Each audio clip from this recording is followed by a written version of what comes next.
Hello दोस्तों, welcome to my YouTube channel Ayush tutorial. कैसे हो आप लोग सब? उम्मीद करता हूँ सभी अच्छे ही होंगे।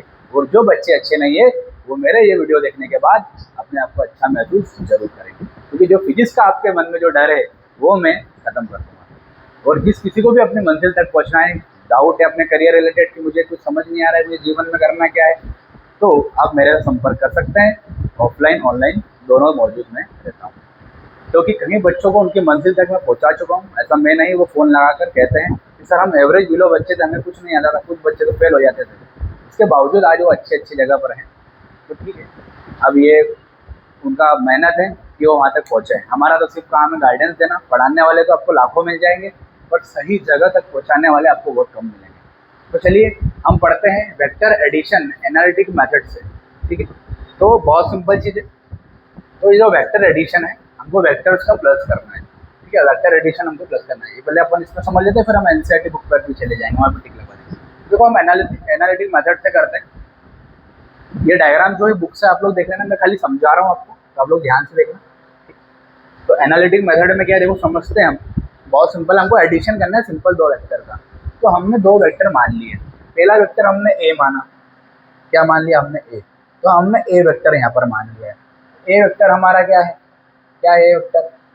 सपोज कि हमने माना है यहाँ पर एक्स आई प्लस ए वाई। अभी समझा रहा हूँ क्या है ये, ए वाई जे। फिर एक वेक्टर हमारा ये है ए वेक्टर। अभी ये सब चीज़ें क्या बता रहा हूँ, मैंने बोला था ना आपको कल के वीडियो में कि मैं आपको कल समझाऊंगा कि क्या होती है ये चीज़ें। आज आपको बहुत अच्छे तरीके से समझ में आ जाएगी सारी चीज़ें।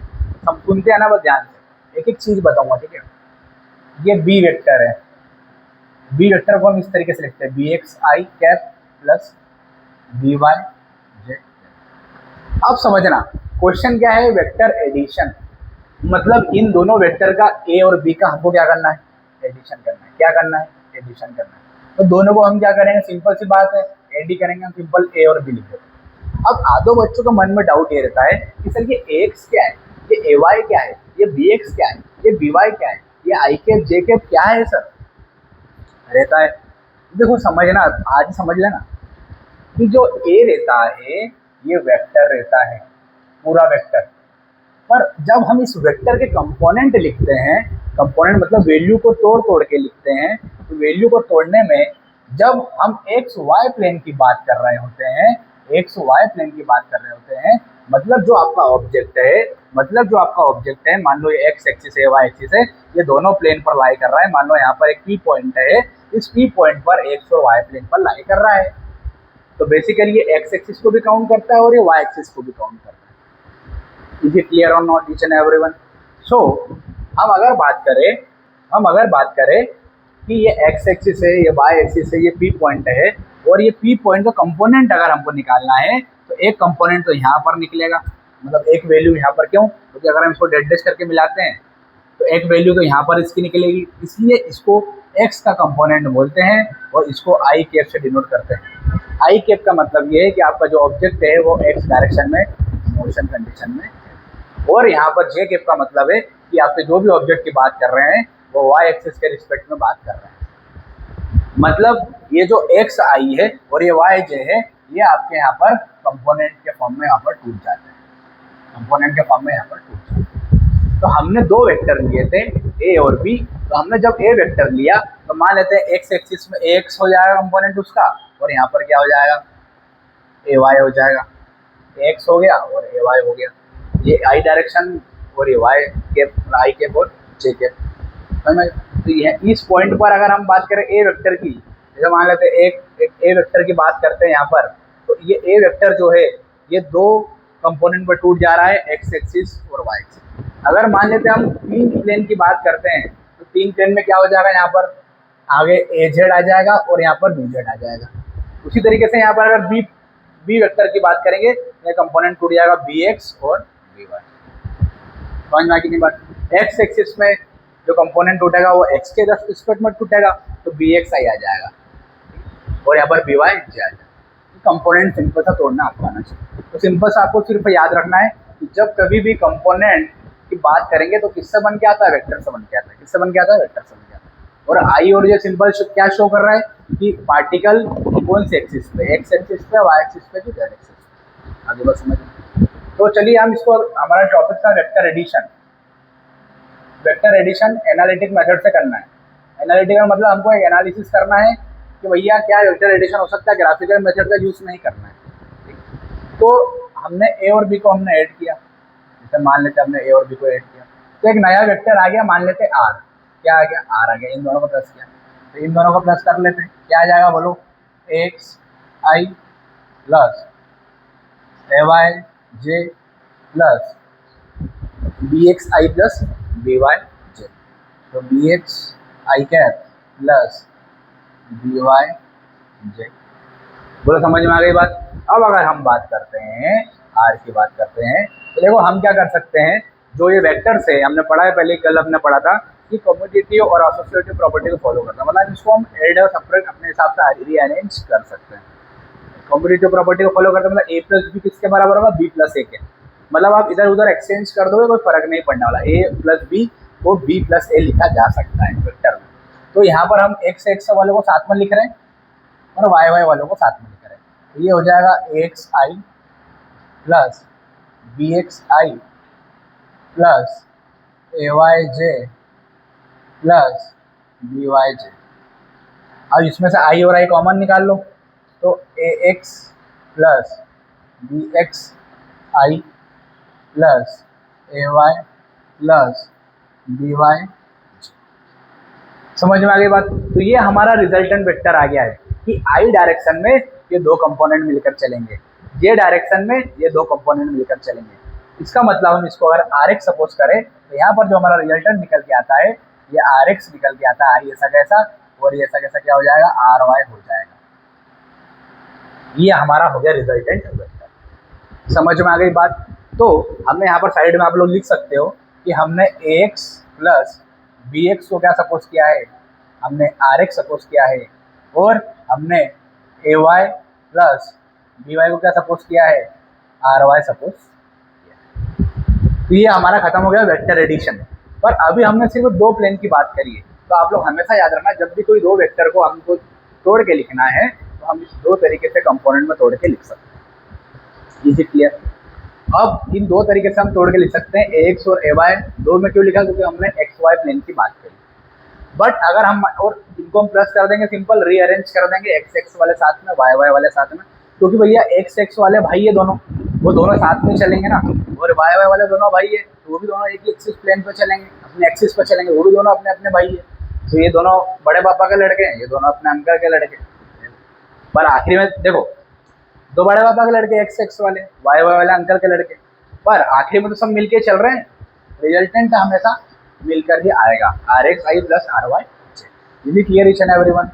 इधर आपको राधे समझ में आए, इधर अमन, इधर हर्षद, श्याम, उस्मान, आपको इधर सबको आ रहा है? कुछ भी नहीं है, सिंपल किसी वेक्टर को हमने कंपोनेंट में तोड़ के लिख दिया और उनको दोनों को ऐड करके लिख दिया, और ऐड करके लिख दिया, रात में रीअरेंज करके इसका रिजल्टेंट लिख दिया। अब मुझे अब आप लोग ही कर दोगे। कैसे कर दोगे?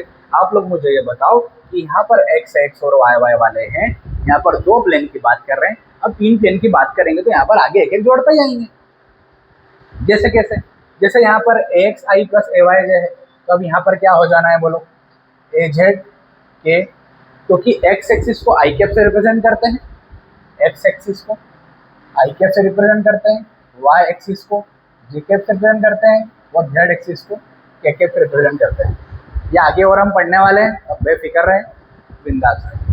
चलो यहाँ पर क्या हो जाएगा? यहाँ पर बी जेड के, ये चीज़ें हो जाएगी, ठीक है।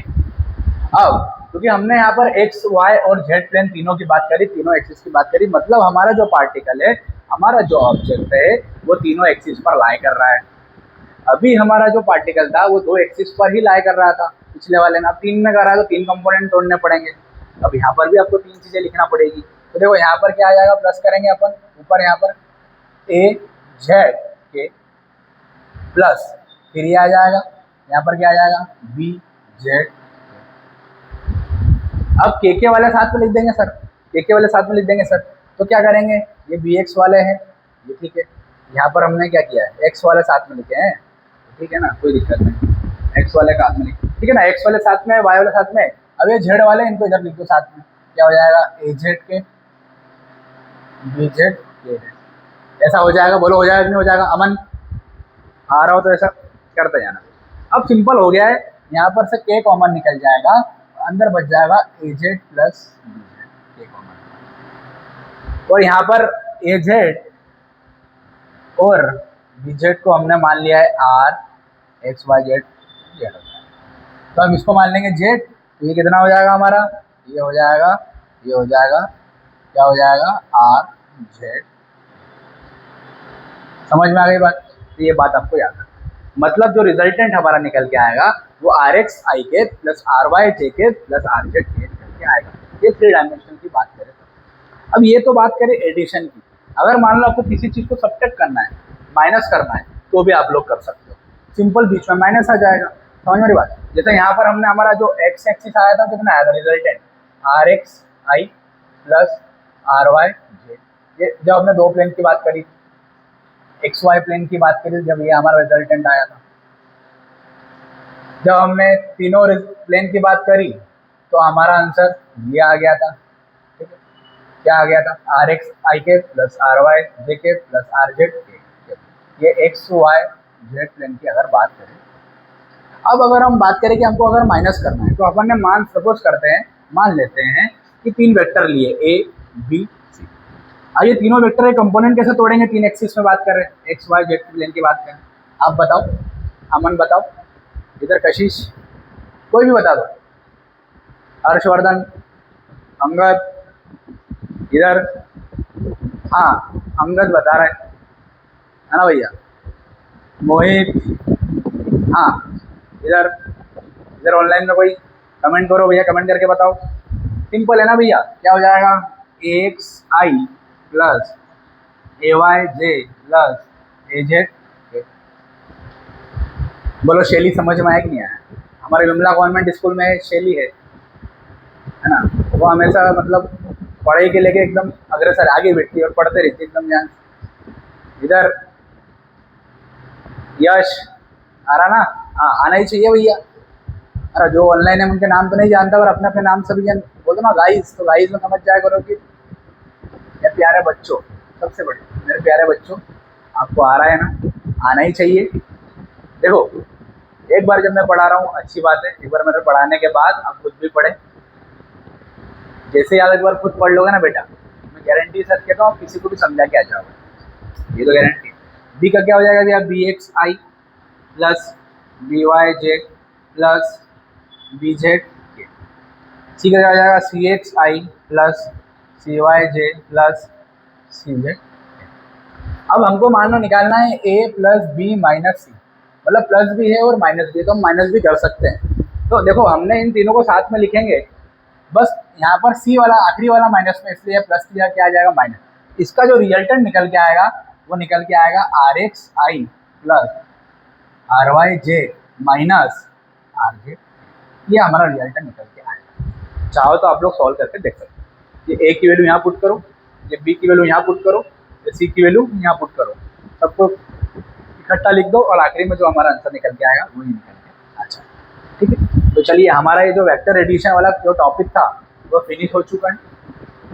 उसमें एनालिटिकल मेथड मतलब एनालिसिस कर लिया हमने पूरा, एक एक चीज़ आपको मैंने बता चुका हूँ। सिंपल आपको याद रखना है कि जो भी वेक्टर्स रहते हैं वो कंपोनेंट्स में टूट जाते हैं, उनको फिर बाद में मर्ज करके एक्स एक्स वालों को साथ में लिखा जाता है, वाई वाई वालों को साथ में लिखा जाता है, जेड जेड वालों को साथ में लिखा जाता है, और वहाँ पर हमारा आंसर आ जाता है। बोलो फिजिक्स में कोई दम है क्या? कोई दम नहीं है। मैंने आपको कल एक चीज़ बताई थी, पोजीशन वेक्टर और डिस्प्लेसमेंट वेक्टर, वही चीज़ आज वापस बताने वाला हूँ। तो हम उसको हम डायरेक्ट इसमें बताने से टाइम वेस्ट करने का मतलब नहीं है, हम एनसीईआरटी पर उसको अपन देख लेते सीधे। तो देखिए यहाँ पर आप लोग ध्यान से देखिए, ये पोजीशन वेक्टर, वो जो डिस्प्लेसमेंट वेक्टर हमारा जो नेक्स्ट टॉपिक है, बहुत सिंपल है, ये आपको पहले से आता है मान के चले। आप सिर्फ 5 मिनट का ध्यान से आप लोग देखना सभी जन। देखो पोजीशन वेक्टर हमको जब भी निकालना है आर, ये आर जो है हमारा है, ये पी एक पार्टिकल है जिस हमने पी पॉइंट पर यहाँ पर रखा हुआ है, ये दोनों प्लेन पर लाई कर रहा है, वाई एक्सिस पे भी और एक्स एक्सिस पे। तो ये यहाँ से यहाँ का जो डिस्टेंस है ओरिजिन से लेके पी पॉइंट तक, इसको बोलते हैं पोजीशन वेक्टर आर। क्या नाम दे दिया इसका? आर, कुछ भी नाम दे सकते हो। जैसे यहाँ पर आर दे दिया, क्या दे दिया? आर दे दिया। तो हमने यहाँ पर आर मान लिया। तो आर हमारा जो है वो क्या है, पोजीशन वेक्टर है। क्या है हमारा, पोजीशन वेक्टर। तो ये पोजीशन वेक्टर है, वेक्टर वेक्टर आर। तो इसको हम तोड़ के लिख दो, आर एक्स आई प्लस आर वाई जे। अभी मैंने बताया जस्ट, तो अगर ये वेक्टर है इसको हम कंपोनेंट के फॉर्म में इस तरीके से तोड़ के लिख सकते हैं। आर एक्स हमारा यहाँ रहेगा, आर वाई हमारा यहाँ रहेगा, लिख सकते हैं। देखो ये लिखा है। और आर एक्स को हमने क्या लिख दिया भाई, इसको एक्स ही लिखा सिर्फ, और आर वाई को क्या लिखा, सिर्फ वाई लिखा, नॉर्मल समझने के लिए। पर लिखना तो क्या चाहिए, जैसे आर एक्स और आर वाई, क्योंकि आर के कंपोनेंट है ना, ये आर वेक्टर के कंपोनेंट है ना, तो ये आर एक्स हो जाएगा, आर वाई हो जाएगा। और हम नॉर्मली एनसीईआरटी जो लेके चल रहा है हम वही लेके चलेंगे। सिंपल यहाँ पर एक्स लिखना है, एक्स आई प्लस वाई से। 3 एक्सिस में अगर पॉइंट होता तो यहाँ पर आ जाता जेड प्लस क्या आता है जेड। समझ में आ गई बात। तो ये हमारा हो गया पोजीशन वेक्टर। आपको सिर्फ इतना याद रखना है। डायग्राम ये रहा, एक्स एक्सिस पर जो कंपोनेंट है एक्स आई टूट रहा है, वाई एक्सिस पर जो कंपोनेंट टूट रहा है वो वाई आई टूट रहा है। पी पॉइंट पर एक पॉइंट दिया है, पोजीशन वेक्टर क्या हो जाएगा, आर हो जाएगा। डायग्राम भी बना लो और ये भी लिख लो। नोट्स आप लोग साथ में बनाते रहना। जो मैं बता रहा हूँ 9, 10, 11, 12 उससे बाहर बिल्कुल नहीं जाएगा, चाहे वो फिजिक्स हो, चाहे वो केमिस्ट्री हो, चाहे वो मैथ्स हो, चाहे वो बायो हो, कुछ भी बाहर नहीं जाएगा। बस आप मेरे ऊपर भरोसा रखें, मेरे चैनल को सब्सक्राइब करें और ज़्यादा से ज़्यादा शेयर करें। और जो असुविधा आपको होती है कभी कभी, उसके लिए भी, कभी कभी गर्मी हमारे यहाँ बहुत ज़्यादा होती है। कभी आज सुबह सुबह वीडियो बना रहा हूँ मॉर्निंग में 4 बजे 5 बजे, तो 5-6 बजे से मैं वीडियो बना रहा हूँ सुबह से आज। तो आज थोड़ा आपको लग रहा होगा कि क्योंकि भैया गर्मी बहुत, 2 बजे बाद अगर कभी समय मुझे नहीं मिल पाता, फिर आपके लिए समय निकालता हूँ मैं। तो मेरी जो मुझे 2 स्कूल जाना पड़ता है, जी हाँ 2 स्कूलों में जाता हूँ मैं। तो स्कूलों में मेरे लेक्चर वाइज 3 लेक्चर मेरे रहते हैं, तो भी मैं आपके लिए समय निकालता हूँ। कोचिंग भी रहती है मेरी 2 लेक्चर की, 11, 12 की, ऑफलाइन भी रहती है। मैं कोशिश करता हूँ कि ऑनलाइन ही बच्चों को ज़्यादा से ज़्यादा मटेरियल प्रोवाइड करूँ, पर ऑफलाइन आना पढ़ना भी ज़रूरी है, क्योंकि पेपर्स ज़्यादा लगाता हूँ मैं यहाँ। इस बार बाकी कोशिश करूँगा ऑनलाइन भी अपलोड करूँगा, तो समय का थोड़ा दिक्कत रहता है। देखो, तो ये हमारा हो गया पोजीशन वेक्टर। और डिस्प्लेसमेंट वेक्टर क्या होगा, तो मैंने आपको कल बताया था कि सपोज किया यहाँ पर एक और पॉइंट हमने पी डैश मान लिया, जो यहाँ पर दिए हुआ है ये रहा। जैसे एक तो हमने पी पॉइंट माना था, यार ऐसा कैसा डायग्राम बना हुआ है देखो। अब हमने एक और पॉइंट यहाँ पर ऐसा कैसा, देखो ये डायग्राम तो ऐसा कैसा बना हुआ है, ठीक है, ये पी पॉइंट है, ये हमने लाइन ड्रॉ कर दी। अब हमने एक और पॉइंट यहाँ पर ले लिया पी डैश, यहाँ पे हमने एक और पॉइंट ले लिया यहाँ पे पी डैश, और उन दोनों को ज्वाइन कर दिया। ठीक है, क्या कर दिया, ज्वाइन। देखो सिर्फ 5 मिनट का बचा है, खत्म हो गया आज का वीडियो। ध्यान देखो, सिर्फ 5 मिनट, ज़्यादा नहीं। ये पी डैश हमने यहाँ पर पॉइंट माना है, क्या मान लिया, पी डैश हमने एक पॉइंट माना है, ये पी डैश हमने यहाँ पर एक पॉइंट माना है। तो एक तो ये हो गया पोजीशन वेक्टर, और इसका आर डैश ले लेते हैं, तो एक पोजीशन वेक्टर ये हो गया आर डैश। अब ये जो हो रहा है, ये जो पी और पी डैश के बीच की जो गैप है, इसी को तो क्या बोल रहे हैं, इसी को तो क्या बोल रहे हैं, इसी को तो क्या बोल रहे हैं, डिस्प्लेसमेंट वेक्टर बोल रहे हैं। और इसी का नाम उसने डेल्टा आर दे दिया। समझ में आ रही बात, चीज वही है, बस नाम बदल दिया। तो डेल्टा आर यहाँ पर हो जाता है। तो ये हमारा हो जाएगा डिस्प्लेसमेंट वेक्टर। क्या हो जाएगा, डिस्प्लेसमेंट वेक्टर। देखो हम यहाँ पर अब सिंपल सी चीजें देख रहे हैं, हम बहुत सिंपल चीजें, उसको देख के डरे ना आप, बिल्कुल भी मत डरे, बहुत सिंपल है, बहुत सिंपल है। देखो हम वेलोसिटी निकाल रहे हैं, और फिर ऐसा कैसा हम एक्सेलरेशन निकालेंगे, ठीक है, और खत्म हो जाएगा हमारा वीडियो आज का। देखो वेलोसिटी निकालेंगे और एक्सेलरेशन निकालेंगे। पोजीशन वेक्टर में आप सिंपल ये याद रखें, और डिस्प्लेसमेंट वेक्टर में सिंपल आप लोग ये फॉर्मूला और डायग्राम याद रखें। सिंपल चीज, हर चीज को सिंपल बनाओ। देखो आप कठिन करोगे तो दिक्कत आएगी, आपके लिए दिक्कत आएगी। देखो ये डेल्टा आर है हमारे यहाँ पर, तो डेल्टा आर जो पोजीशन वेक्टर निकल के आ रहा है वो किससे निकल के आ रहा है, डेल्टा। ये डेल्टा का मतलब ही होता है चेंज। क्या होता है, चेंज। ये डेल्टा है, और ये भी होता है उल्टा। ये ट्रेंगल जैसा बना ना, ट्रेंगल का, इसलिए इसका नाम है डेल्टा। ये ट्रेंगल वाला टी डेल्टा, और ट्रेंगल का उल्टा बना, तो इसको डेल बोलते, इसको बोलते हैं। ठीक है, चलिए बहुत सिंपल चीज है, ध्यान से देखना। तो पहले क्या है, जो डेल्टा आर है, जो पोजीशन है, पोजीशन का मतलब क्या होता है, जो डिस्टेंस चल रहा है, पोजीशन हमको निकालना जरूरी है, क्योंकि हमको वेलोसिटी चाहिए। और वेलोसिटी क्या होता है, rate of change of position. Position हमें चाहिए, तो पोजीशन जो डेल्टा आर है वो क्या हो जाएगा, आर डैश माइनस आर। क्योंकि देखो ये आर ज़्यादा दिख रहा है मुझे यहाँ से यहाँ तक, मान लो ये 5 है और आर कितना है 4, तो क्या हो जाएगा 5 - 4 हो जाएगा। समझ में आई बात, क्या हो जाएगा 5 - 4। ये हो गया हमारा आंसर। वेलोसिटी निकल जाएगा, एक्सेलरेशन निकल जाएगा। फिजिक्स है कि नहीं सिंपल, बहुत सिंपल है फिजिक्स। देखो कैसे आएगा, देखो डेल्टा आर जो है वो आर डैश माइनस आर हो गया। आर डैश की वैल्यू क्या हो जाएगी हमको पता ही है, कंपोनेंट तोड़ के लिख दो आर एक्स के फॉर्म में। तो आर जो आर डैश हो जाएगा उसका फॉर्मूला हो जाएगा x dash i plus y dash j. यहाँ पर आर नहीं लगाया उसने, तो हम इसी से कर देते, जो जैसे इसने किया वैसे कर। अब सिर्फ 2 मिनट का खत्म हो गया बेटा, वीडियो खत्म हो गया, देखो 2 मिनट। तो डेल्टा आर हो गया आर डैश माइनस आर। इस आर डैश को हमने लिख दिया x dash i plus y dash j. इस आर को लिख दिया हमने एक्स आई प्लस वाई जे, ये सबको पता है। फिर हमने इसको रीअरेंज करके जो हमारा डेल्टा आर निकल के आया है वो इतना निकल के आया है। कितना निकल के आया है, क्योंकि यहाँ पर एक्स एक्स है, माइनस हो रहा है। तो देखो जैसे यहाँ पर x dash minus x common में आई रहेगा, तो ये डेल्टा एक्स बन जाएगा। क्या बन जाएगा, डेल्टा एक्स आई। ऐसे ही आया है यहाँ पे, तो डेल्टा एक्स आई। माइनस का मतलब होता है चेंज होना, और डेल्टा का मतलब भी होना है चेंज होना। इसलिए हमने इस माइनस को डेल्टा एक्स के फॉर्म में लिख दिया है। इस डेल्टा एक्स को वापस आप ऐसा लिख सकते हो, एक एक्स माइनस डेल्टा आगे उसमें, तो ये यहाँ से हमने ऐसा लिखा। ठीक है, अब सिर्फ 2 मिनट का ध्यान रखो इधर।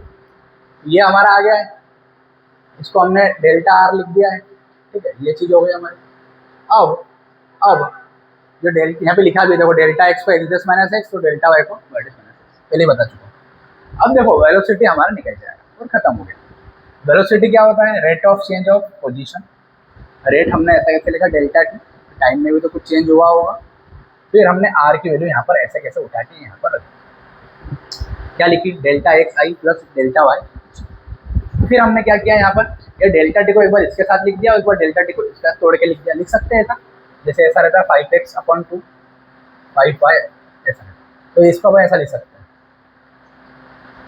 फिर एलसीएम लेंगे वापस ऐसे बन जाएगा, समझ मेरी बात। तो 2 को हम एक बार इसके साथ लिख रहे हैं, वैसे इसी को डेल्टा टी को एक बार इसके साथ नीचे और एक बार इसके साथ डेल्टा वाई के साथ। अब देखिए ये हमारा आंसर आ गया कि delta x bye delta T क्या होता है, velocity delta x bye delta T. इसको हम ऐसा भी लिख सकते हैं डी आर बाय,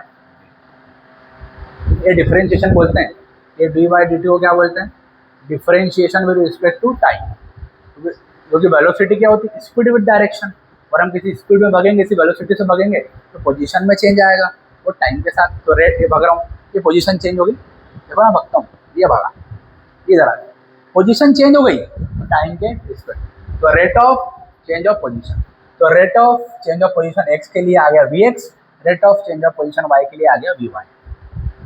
तो वी हमारा आ गया we x I plus we Y. अब अगर बात करें तो ये हमारा हो गया वी, यहाँ से निष्कर्ष निकलता है, क्या निकलता है, अगर हम लिमिट लगाना चाहे delta t tends to 0, delta r by delta t या d r by d t भी इसको लिख सकते हैं। एक वीडियो में मतलब शॉर्ट्स में बना चुका हूँ, आप लोग जाके देख सकते हो। लिमिट वाली चीज़ें मैंने बताई, वहाँ पर लॉग वाली चीज़ें बताई है, डिफरेंशिएशन बताया, इंटीग्रेशन बताया, आप लोग देख सकते हो। ठीक है, ये हमारा वेलोसिटी निकल के आ जाएगा। देखो वेलोसिटी निकल के आ रहा है D R by D T. इसी तरीके से एक्सेलरेशन भी निकल के आएगा। एक्सेलरेशन का फॉर्मूला क्या होता है, D we by D T, rate of change of velocity. तो वेलोसिटी में चेंज होना तो एक्सेलरेशन कहलाता है। तो एक्सेलरेशन भी सेम एज इट इज आएगा। पहले एक्सेलरेशन समझ लो, फिर आपको ग्राफ्स बताता हूँ।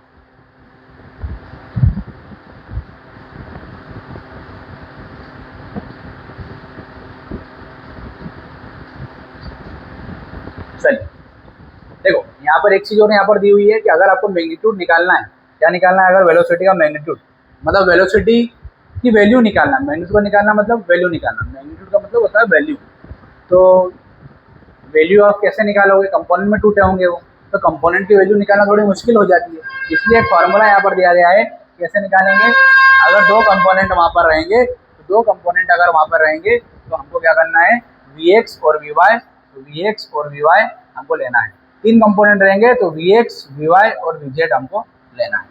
उसको हम क्या करेंगे, जैसे मान लेते हैं हमारे यहाँ पर एक इक्वेशन बनी होगी, बनी कि नहीं बनी, अभी हमने वहाँ पर ऊपर बनाई थी इक्वेशन। देखो कुछ भी नहीं करना है, ये जो हमारी इक्वेशन बनी थी, ये देखो यहाँ पर v x I plus we y j बनी थी वी की। तो हमको कुछ भी नहीं करना है, इसको सिंपल से हमको सॉल्व करना है। ये जो कंपोनेंट रहते हैं इसका हमको मैग्नीट्यूड निकालना है। तो मैग्नीट्यूड निकालने के लिए कुछ भी नहीं करना है, इसके जो अंदर के जो कंपोनेंट है इनको प्लस करना है और इनका अंडर रूट करके इनका स्क्वायर करना है। तो अगर इस कंपोनेंट का स्क्वायर कर देते हो, इस कंपोनेंट का स्क्वायर कर देते हो और अंडर रूट में इसकी वैल्यू निकाल लेते हो, तो आपका यहाँ पर रिजल्टेंट निकल के आ जाता है। मतलब मैग्नीट्यूड ऑफ वेलोसिटी निकल के आ जाती है, वेलोसिटी की वैल्यू निकल कर आ जाएगी कंपोनेंट में रहने के बावजूद भी। मतलब जो वेलोसिटी आपकी एक्स प्लेन में भी लाई कर रही थी, उस ऑब्जेक्ट की वेलोसिटी एक्स प्लेन में भी लाई कर रही थी, वाई प्लेन में भी लाई कर रही थी, दोनों जो है वो इकट्ठा हम इस फॉर्मूले की मदद से V X square plus we Y square की मदद से हम लोग निकाल सकते हैं।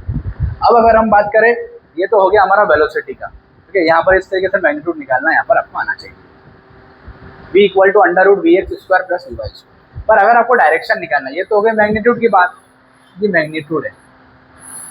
बट अगर आपको डायरेक्शन निकालना है कि कौन सी डायरेक्शन में अगर आपको ऑब्जेक्ट जा रहा है, तो आपको थीटा निकालना पड़ेगा। थीटा से पता लगा सकते थे 90 डिग्री का एंगल लगा तो पता है सीधे ऊपर जाएंगे, सीधे ऊपर गए। और अगर मान लो 30 या 60 डिग्री है तो नीचे ही रहेंगे, कहीं इधर उधर रहेंगे, और 0 डिग्री है तो फिर मतलब डायरेक्शन निकालने के लिए आपको एंगल निकालना पड़ता है। और यहाँ पर एक फॉर्मूला हमको टेन थीटा दिया रहता है, ये हमको यूज करना रहता है।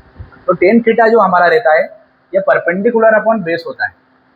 क्या होता है? परपेंडिकुलर अपॉन बेस होता है। तो परपेंडिकुलर की वैल्यू यहाँ पर वी एक्स है, क्योंकि वाई एक्सिस जो रहता है वो परपेंडिकुलर रहता है और एक्स एक्सिस हमारा बेस पे रहता है। तो वहाँ जब कंपोनेंट तोड़ते हैं ना, तो आप लोग याद रखें जो वाई एक्सिस है वो परपेंडिकुलर है और जो एक्स एक्सिस है वो हमारा बेस है।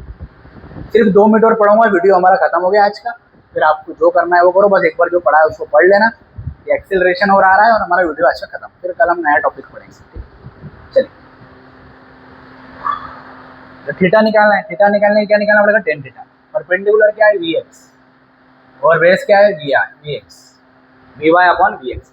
थीटा निकालना है। थीटा क्या हो जाएगा? Tan inverse V X V Y upon we X. देखो ये आ रहा है, tan inverse we Y upon we X, ये फॉर्मूला आपका। अच्छा, ये आपको याद करना है कि टेन थीटा क्या होता है? V Y upon we x. तो थीटा हो जाएगा tan inverse we Y upon we x. Simple चीज़ है, कोई दम। Same as it is acceleration के लिए कर लेना, एक्सेलरेशन के लिए कर लेना। क्या एक्सेलरेशन के लिए करना है? वही एक्सेलरेशन होता है D v upon d t या delta v upon delta t. Delta v को हम क्या लिख सकते हैं? V x I plus we y j upon delta t. एक बार इसके साथ लिखा, एक बार इसके साथ। D we by D t acceleration होता है, एक्स लिखा एक्स का और वाई का लिखा है वाई। ये बन गया हमारा। इसका भी हम सेम एज इट इज हम निकाल सकते हैं, मैग्नीट्यूड भी और डायरेक्शन। अब अगर हम बात करें तो ये हमारा कल हम पढ़ेंगे टॉपिक ये वाला, motion in a plane with a constant acceleration. Constant acceleration में वहाँ पर मोशन कैसा होता है। फिर परसों हम पढ़ेंगे प्रोजेक्टाइल मोशन और फिर एक टॉपिक रह जाएगा यूनिफॉर्म सर्कुलर मोशन। मतलब अगले 2-3 दिन में ये जो हमारा चैप्टर है वो खत्म हो जाएगा। फिर हम एग्जाम्पल चालू करेंगे। फिर एग्जाम्पल 2 दिन के सिर्फ और फिर एक्सरसाइज के 2-3 दिन के क्वेश्चन। मतलब 4-5-6 दिन में हमारा चैप्टर खत्म हो जाएगा शांति से, आराम से। आप भी जो पढ़ा रहा हूँ उसको रोज करते जाओ। सब एग्जाम्पल वगैरह सब करेंगे, बहुत सिंपल है, बहुत सिंपल है। बस जो मैंने डिफरेंशिएशन का जो मैंने वीडियो बनाया है, जो शॉर्ट्स में मैंने डाला है, कैसे डिफरेंशिएशन करना है, कैसे इंटीग्रेशन करना है, वो आप लोग एक बार देखना है। क्योंकि यहाँ डिफरेंशिएशन का बहुत रोल है। देखो एग्जाम्पल में डिफरेंशिएशन का रोल है, तो आपको आना चाहिए, ठीक है। तो एक बार देख लेना। देखो ये ग्राफ्स देख के बच्चों को डर लग जाता है। एक ये वाले ग्राफ्स है यहाँ पर और ये 2 ग्राफ्स है, एक ये वाले ग्राफ्स है। तो ये ग्राफ्स देख के आपको डरना बिल्कुल नहीं है। जो हमने पोजीशन वेक्टर पढ़ा है ना, वही है। यहाँ पर सिर्फ क्या हो रहा है, देखो एक पोजीशन वेक्टर आ रहे हैं, यहाँ पर R1 है, यहाँ पर पोजीशन वेक्टर आ रहे हैं, यहाँ पे क्या ले लिया R2, यहाँ पे पोजीशन वेक्टर आ रहे हैं, यहाँ पे क्या ले लिया R3। मतलब P1, P2 और P3 हम अलग अलग पॉइंट यहाँ पर ले रहे हैं। P पॉइंट फिक्स है देखो तीनों में। ये हम डिस्टेंस को कम कर रहे हैं। P1 यहाँ पर ज़्यादा था, डेल्टा R1 मतलब ज़्यादा हो जाएगा। यहाँ पर P2 की डिस्टेंस थोड़ी कम कर दी, देखो यहाँ तो डेल्टा R2 थोड़ा कम हो जाएगा। फिर यहाँ पर जो अगर डिस्प्लेसमेंट वेक्टर की बात करें तो P3 जरा कम हो गया। यहाँ पर कहने का मतलब ये है कि जैसे जैसे हम पोजीशन वेक्टर को कम करते जाएंगे, पोजीशन वेक्टर को हम कम करते जा रहे हैं। P1 फिर इधर शिफ्ट कर दिया थोड़ा P2 और शिफ्ट करा P3। तो पोजीशन वेक्टर कम करने के कारण हमारा डिस्प्लेसमेंट वेक्टर भी जो है वो कम हो गया। समझ में आई? मतलब सबसे ज़्यादा जो डिस्प्लेसमेंट वेक्टर है वो डेल्टा R1 का सबसे ज़्यादा डिस्प्लेसमेंट वेक्टर वहाँ पर रहेगा। जैसे यहाँ पर दिया भी होगा, ये रहा है ना, दिया है ना भैया, यही होगा, यही होगा। चलो यहाँ नहीं, ये टाइम की रिस्पेक्ट में यहाँ पर ले दिया, ठीक है। तो यहाँ पर जो डिस्प्लेसमेंट वेक्टर रहेगा वो हमारा ज़्यादा रहेगा। मतलब टाइम की बात करें, टाइम भी वहाँ पर ज़्यादा रहेगा। तो ये डेल्टा R1, डेल्टा R2 उससे कम, डेल्टा R3 उससे कम। और अगर मान लेते हैं हम इसी पॉइंट पर लेके आ जाते हैं, मतलब सेम पॉइंट पे हो जाते हैं, तो देखो यहाँ पर सेम पॉइंट पर यहाँ पर एक टेंजेंट ड्रॉ हो रही है। मतलब ये P1 पॉइंट यहाँ पे था, ठीक है। सिर्फ 1 मिनट, अब ध्यान से, खत्म हो गया वीडियो, 1 मिनट बस। देखो ये P2 हमने थोड़ी डिस्टेंस यहाँ थी, थोड़ी यहाँ कर दी P2, फिर P3 की डिस्टेंस क्या कर दी, यहाँ कर दी। अब P पॉइंट पर ही अगर हम आ जाते हैं तो वहाँ पर क्या हो जाता है, टेंजेंट बन जाती है। टेंजेंट बन जाती है मतलब जैसे सर्कल है, इस पॉइंट से एक लाइन निकल जाती है, तो इस पॉइंट से एक लाइन निकल जा रही है, और यही लाइन शो करती है डायरेक्शन ऑफ वेलोसिटी। ये वेलोसिटी की डायरेक्शन को शो करती है, जैसे यहाँ पर लिखा हुआ है। ये बहुत इंपॉर्टेंट पॉइंट है कि tangent shows the direction of velocity. समझ में आ गई बात, क्लियर है। और जो है नीचे वाला, इसमें बस ये बात आपको ध्यान रखना है, एक तो यहाँ पर पॉइंट के डिस्टेंस कम करिए, और एक पॉइंट पर ऐसा है कि वहाँ पर एक पॉइंट से अगर लाइन निकल के जाएगी, टेंजेंट जो लाइन निकल के जा रही है उसी को बोलेंगे डायरेक्शन ऑफ वेलोसिटी। और इस ग्राफ से आपको क्या सीखना है, ये वाले ग्राफ से बहुत सिंपल है। यहाँ पर क्या हो रहा है, पोजीशन वेक्टर और एक्सेलरेशन के बीच में, यहाँ पर जैसे यहाँ पर देखो आप लोग, ये लास्ट वाला ग्राफ समझो, ये वेलोसिटी वेक्टर है और ये पोजीशन वेक्टर, एक्सेलरेशन वेक्टर है। तो ये दोनों हमेशा 90 डिग्री पर ही रहेंगे। इस ग्राफ की रिकॉर्डिंग अगर हम देखें तो वेलोसिटी वेक्टर और डायरेक्शन ऑफ एक्सेलरेशन जो रहेंगे वो ऑलवेज परपेंडिकुलर रहेंगे। और यहाँ पे अगर बात करें तो ये कहाँ से कहाँ लाई कर सकते हैं, तो 0 से 180 डिग्री के बीच में लाई कर सकते हैं, मतलब वहाँ पर चेंजेस, वहाँ पर एंगल हो सकते हैं, जैसे कि आप लोग यहाँ पर देख सकते हैं। ये वेलोसिटी को शो कर रहा है, देखो ये कुछ भी नहीं है, ये आपको देखने में ऐसा लग रहा है, तो ये जो पॉइंट है ना, ये वेलोसिटी को शो कर रहा है, डायरेक्शन ऑफ वेलोसिटी। ये नहीं भी बनाओ तो कोई दिक्कत नहीं है, ऐसी लाइन ड्रॉ है बस, इस पॉइंट से मेजर करा है, ये डायरेक्शन ऑफ वेलोसिटी। वैसे ही यहाँ पर है वेलोसिटी का डायरेक्शन, एक पॉइंट यहाँ गया तो डायरेक्शन, समझ में आ रही बात। उसी तरीके से यहाँ है, इसी तरीके से। तो आपको सिंपल इसमें याद रखना है, यहाँ पर लास्ट वाले ग्राफ से, कि जो वेलोसिटी होता है और जो एक्सेलरेशन होता है वो ऑलवेज परपेंडिकुलर। जैसे यहाँ पर लिखा हुआ है, note that in one dimension the velocity and the acceleration of the object are along the same straight line, either in the same direction or opposite direction.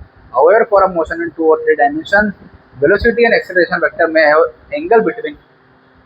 समझ में आ गई बात, मतलब मोस्ट ऑफ द प्रोबेबली जो angle होता है वो velocity और एक्सेलरेशन के बीच में जो होता है वो 0 डिग्री से 180 डिग्री के बीच में होता है।